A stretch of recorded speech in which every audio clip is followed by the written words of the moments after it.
Seleção do Mundial, rapaziada, vamos lá. Geralmente esse tipo de seleção do torneio tem duas características, né? A primeira é que muitos fazem o que é quase um mistão dos finalistas, pra dizer quais foram os melhores. Eu vou tentar não fazer tanto isso, tá? E a segunda é que geralmente essas seleções são muito focadas em jogadores ofensivos, então acaba ficando aquele time onde ninguém marca, digamos assim, né? Esse aí talvez seja um erro que eu vá cometer também, beleza? Vamos começar pelo gol, e o melhor goleiro do torneio oficialmente foi o Robert Sanchez, né? E ele não fez um mau Mundial de Clubes de jeito nenhum, inclusive ele merece só pela final, eu acho. A final dele foi perfeita, né? Ele fez tudo que um goleiro tem que fazer, fora uma quase entregada no finalzinho ali que acabou não dando em nada.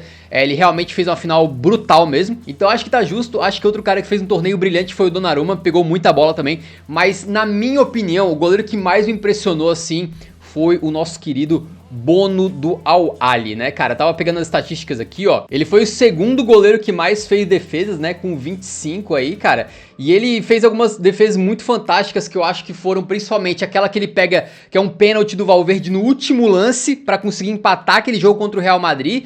E depois aquela do Savinho, que, cara, aquela do Savinho é um negócio brutal. Essa aqui, ó.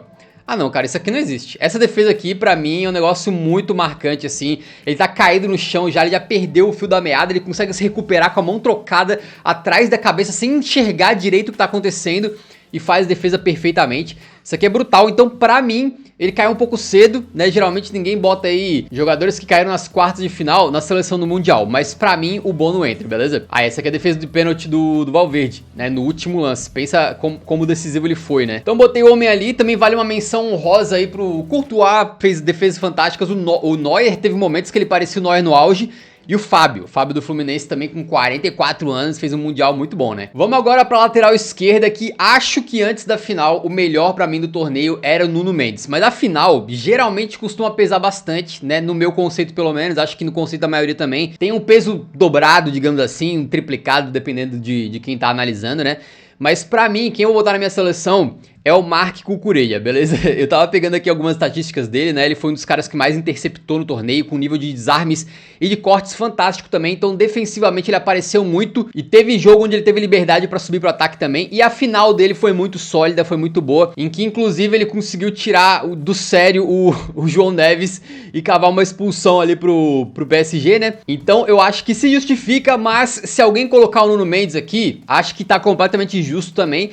Com o único detalhe de que o Nuno Mendes fez um torneio fantástico, mas uma final muito ruim, como grande parte dos jogadores do Paris, né? Aí na zaga talvez vai ser onde eu pule mais fora do comum, porque eu não vou colocar ninguém do Chelsea, ninguém do Paris, tranquilo? Eu acho que os defensores desses dois times aí se beneficiaram muito do esquema coletivamente e não necessariamente de atuações individuais. Então, por exemplo, vai ter gente que vai botar o Marquinhos na seleção do torneio. Marquinhos individualmente, na minha opinião, não se destacou tanto, né? Ele se destacou porque o sistema defensivo como um todo é muito sólido. Eu tava vendo que o Marquinhos fez 0 desarmes no torneio. 0 desarmes, ele não precisou. Então, na minha opinião, né, mesmo caindo mais cedo e aí tomando uma pá de gol também, o melhor zagueiro do Mundial foi o nosso querido Kalidou Koulibaly. Exatamente, eu vou colocar ele aqui, beleza? Eu vou bancar esse aqui porque ele realmente foi brutal. Todas as partidas que eu assisti do Al Hilal, ele foi fantástico, assim. A única coisa que ele fez de errado nesse torneio, que eu me lembro, né, foi que no finalzinho do jogo contra o Fluminense, quando eles estavam sendo eliminados, ele começou a querer cavar pênalti do nada ali, um monte, né, toda hora se jogando, então foi meio ridículo. Mas fora isso, defensivamente ele foi monstruoso, né, tava vendo aqui que ele tem 32 cortes no torneio,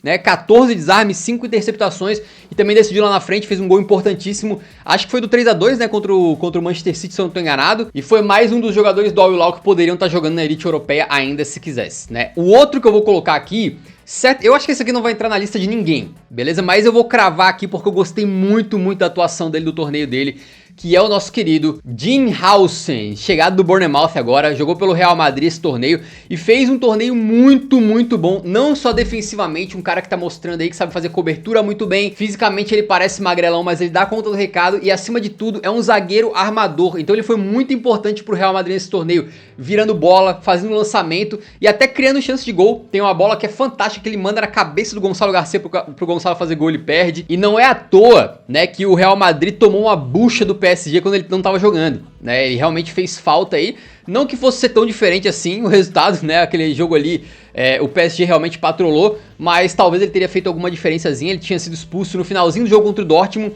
uma expulsão meio ridícula, na verdade, né? No finalzinho, já nos acréscimos, mas eu achei que ele foi uma peça fundamental do Real Madrid. Gostei muito das atuações dele.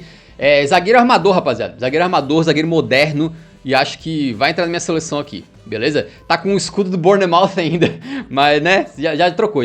Lateral direita, acho que não tem discussão, tem que ser o Hakimi. Aqui acho que vai ser uma unanimidade de todo mundo, né? O Hakimi simplesmente fez um torneio perfeito, na maior parte do tempo com muita liberdade pra subir. Então eu tava olhando os números aqui, se liga só. Ele foi o cara que criou mais grandes chances no torneio, tranquilo? Como lateral direito. Né? Foi o segundo jogador que mais passou no torneio, só atrás do Vitinha, doideira. Ele também teve 11 chances criadas, 2 gols, 2 assistências. O cara teve números de ponta, né, de atacante, e ele é lateral direito. Então acho que realmente aí, cara, o Mundial do Hakimi é maravilhoso, coroando uma temporada maravilhosa que ele já vinha fazendo, né? E outro que eu creio que é quase unanimidade é o Vitinha, né? A gente acabou de ver o PSG apanhar na final, então muita gente vai querer apagar o papel dele, mas o PSG brilhou no torneio inteiro praticamente. E o Vitinha, a gente sabe que se ele tá bem, o PSG tá bem. Todas as jogadas passam por ele no meio campo. Foi disparado com centenas de passes na frente do segundo colocado. O cara que mais tocou na bola no torneio, criou 9 chances, né? Realmente o Vitinha é o motor desse time, merece estar aqui, pra mim, indiscutível. Como ele joga mais pra trás, como um volante recuado, um volante armador,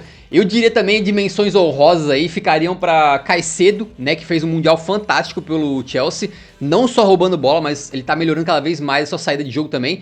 E o próprio Rubem Neves do Al Hilal, que também fez um mundial assim fantástico, né? A bola parada dele tava assim calibradíssima, e inclusive ele jogou de zagueiro. Ele jogou meio que de líbero, ele jogou de zagueiro caindo pro meio campo pra armar, uma coisa meio híbrida, meio esquisita, mas fica aí a menção honrosa, beleza? Aí eu vou começar a destruir esse time aqui naquele estilo de ninguém marca, né? Porque eu vou botar no meio campo pra conseguir encaixar todo mundo que eu quero encaixar, o nosso querido Palmer, né? O Palmer acho que também não tem discussão depois do que ele fez na final. Ele vinha sendo uns bons jogadores do torneio, mas o cara fazer uma final nota 10 faz muita diferença, né? Oficialmente a FIFA deu pra ele não só o título de melhor da partida, né, na final, como também o melhor jogador do torneio.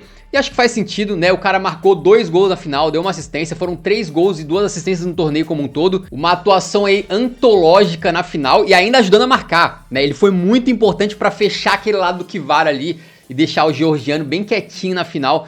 Então realmente acho que tá de bom tamanho, né? E aí eu faço a menção honrosa também ao próprio companheiro de equipe dele, o Enzo Fernandes, que foi muito bem no Mundial. E o próprio Richard Rios do Palmeiras, que eu adorei o Mundial do Richard.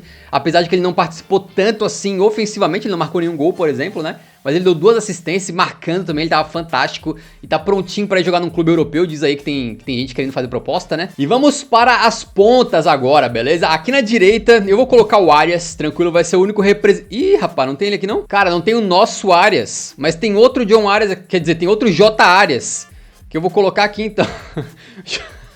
Foi esse site aqui, eu tive que, bom, dar uma improvisada. Mas é o nosso querido John Arias aqui, né, cara? Ele foi disparado nesse torneio, rapaziada. O jogador que mais criou chances de gol. Vocês estão vendo aqui passes decisivos, 18, 5 na frente do Kimmich. Ele foi extremamente importante pro Fluminense, que foi semifinalista. Geralmente, se o Flu criava alguma coisa, a bola tinha que passar pelo Arias. E se não passava, o Flu não tinha criatividade. Ele foi um jogador que teve capacidade de puxar contra-ataque, criar jogada, segurar a bola na frente quando era necessário. As atuações dele na fase de grupos e contra a Inter de Milão, assim, brutal. Depois que acaba o jogo da Inter, tinha papo, pelo menos no Brasil, de gente considerando o John Arias o melhor jogador do torneio. Depois das outras 2 partidas eu acho que ele ficou um pouquinho mais apagado, mas realmente acho que se justifica ele estar aqui. E não é nem só porque eu sou brasileiro, tá? Eu acredito que outras seleções do campeonato que vão sair por aí vão ter o John Arias também. Não sei se todas, não sei se é oficial, mas alguns certamente vão colocar. E é uma menção honrosa ao Doué, que foi o jogador que mais driblou no campeonato, também desarmou muito, uma máquina de pressionar, né, pelo PSG.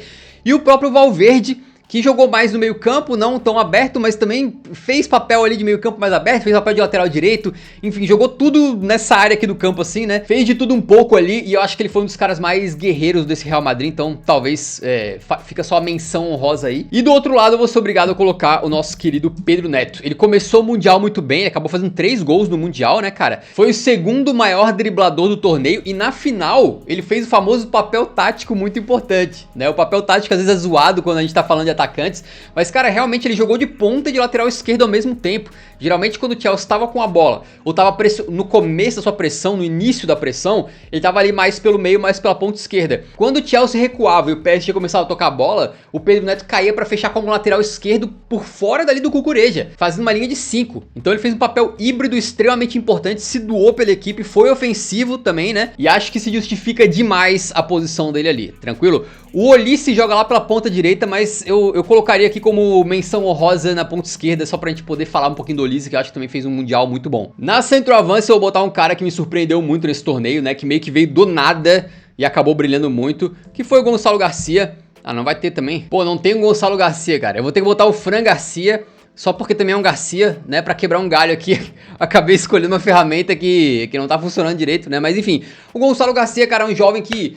O bicho chegou da terceira divisão, do nada, né? O Xabi Alonso botou ele pra jogar e ele foi decisivo em todas as partidas, exceto na que o Real Madrid foi eliminado pro PSG, né? Então tu pode ver gol contra o Al Hilal, contra o Salzburg, contra a Juventus, contra o Dortmund, assistência contra o Pachuca. Ele em geral foi muito bem. Acredito que se o Xabi Alonso quiser combinar pra ele ficar no elenco pra próxima temporada, nem que seja com papel de reserva ali, vai ser muito interessante pra esse garoto que é uma nova estrela, né? E foi artilheiro do Mundial. Ele meteu 4 gols, empatado aí com o Guirassy, com o Di Maria e com o Marcos Leonardo, né? Acho que justifica ele entrar ali, beleza?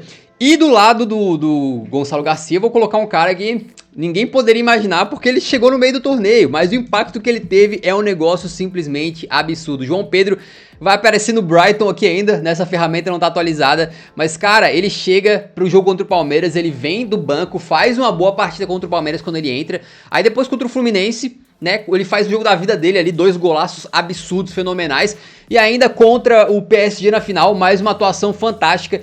Taticamente ele foi perfeito também, ajudando principalmente o Chelsea a pegar a bola longa um pouco nele para ele segurar, esperar a chegada de companheiros, participou de gol, meteu o gol dele, que foi inclusive mais um belo gol, né, por cavadinha. Então realmente o bicho chegou, fez 3 partidas só, né? Eu acho que tem alguns sites que nem permitem que o jogador que fez só 3 jogos entre na seleção do torneio, tem que ter no mínimo 4, ou seja, fase de grupos mais um do mata-mata, né, pro cara poder ser qualificado aí. Mas, cara, acho que o João Pedro fez 2 partidas, assim, brilhantes contra o Fluminense e o PSG, né, dando uma amostra do que ele pode trazer pro Chelsea. Não acho que ele é desse nível. Eu gosto muito do João Pedro, pedi ele na seleção brasileira, mas eu não acho que ele é do... Tipo assim, ele mostrou no Mundial mais do que vai ser a média dele no Chelsea. Faz sentido o que eu tô falando? Tipo, o torcedor do Chelsea não pode esperar um desempenho desse o tempo todo do João Pedro, mas ele merece estar aqui, beleza? Então eu botei 2 do Al Hilal, né? Do PSG entraram 2 também, do Chelsea entraram 4, é isso, né? Real Madrid 2 e Fluminense 1. É isso. E o técnico, no final das contas, assim, seria o Luiz Henrique antes da final, mas depois da final não tem como não botar o Enzo Maresca, né, cara? O bicho fez um Mundial aí bom pra levar o Chelsea pra final, e na final ele simplesmente deu um nó tático perfeito no que era considerado amplamente o melhor time do torneio. Então acho que tá bem feito esse time aqui, né, cara? Talvez eu poderia botar, tipo, um pouco mais assim, ó. Aí fica um pouquinho mais realista. Não muito, mas um pouquinho mais, beleza? Tá aí a seleção do torneio pra mim. Se discordar não tem problema. Com respeito, deixa nos comentários aí qual que é a sua seleção, fechou?